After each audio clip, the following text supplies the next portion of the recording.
Noakhali express এবং Rajshahi Warriors এর মধ্যকার ম্যাচের মধ্যে দিয়ে শেষ হলো বিপিএল এর 6 নম্বর ম্যাচ। এই ভিডিওতে আপনারা দেখবেন বিপিএল এর পয়েন্ট টেবিল এবং বিপিএল এ এখন পর্যন্ত সর্বোচ্চ রান সংগ্রাহক এবং সর্বোচ্চ উইকেট সংগ্রাহকের তালিকা। নোয়াখালী এক্সপ্রেস বনাম রাজশাহী ওয়ারিয়র্স এর মধ্যকার ম্যাচে রাজশাহী টস জিতে প্রথমে বোলিং করার সিদ্ধান্ত নেয়। নোয়াখালী এক্সপ্রেস ব্যাটিং করতে নেমে নির্ধারিত 20 ওভারে 8 উইকেট হারিয়ে 124 রানের টার্গেট দেয় রাজশাহী ওয়ারিয়র্সকে। নোয়াখালীর হয়ে সর্বোচ্চ রান করেন অধিনায়ক হায়দার আলী, তিনি করেন 28 বলে 30 রান। দ্বিতীয় সর্বোচ্চ 27 বলে 22 রান করেন মাহিদুল ইসলাম অঙ্কন। রাজশাহীর হয়ে 4 ওভারে মাত্র 13 রান দিয়ে 4 উইকেট শিকার করেন রিপন মন্ডল। জবাবে ব্যাটিং করতে নেমে 17 ওভার 5 বলে 6 উইকেটে ম্যাচটি জিতে নেয় রাজশাহী ওয়ারিয়র্স। রাজশাহীর হয়ে সর্বোচ্চ 20 বলে 29 রান করেন তানজিদ তামিম এবং দ্বিতীয় সর্বোচ্চ 28 রান করেন মুশফিকুর রহিম। এবার দেখুন বিপিএল এর সর্বোচ্চ রান সংগ্রাহক কারা। 1 নম্বরে রয়েছে নাজমুল হোসেন শান্ত, তিনি 3 ম্যাচ খেলে মোট 132 রান করেছেন। 2 নম্বরে রয়েছে পারভেজ হোসেন ইমন, তিনি 2 ম্যাচে 125 রান করেছেন। 3 নম্বরে রয়েছে মির্জা বেগ, তিনি 2 ম্যাচে মোট 100 রান করেছেন।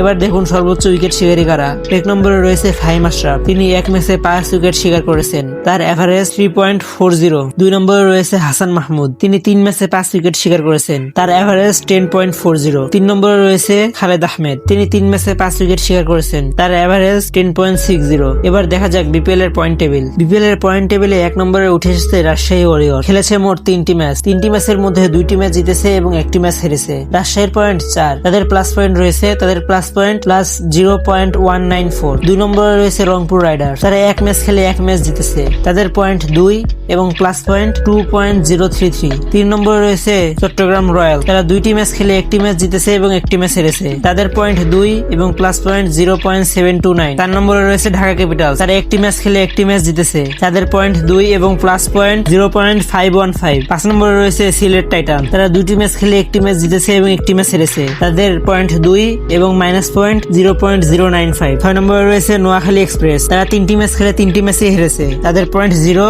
এবং মাইনাস পয়েন্ট -1.393। বিপিএল খেলার সময়সূচি এবং খেলা বিষয়ে নিত্য নতুন আপডেট আমাদের এই চ্যানেলে পেয়ে যাবেন। খেলাধুলা বিষয়ে নিত্য নতুন আপডেট পেতে চাইলে আমাদের চ্যানেলটি সাবস্ক্রাইব করে রাখবেন।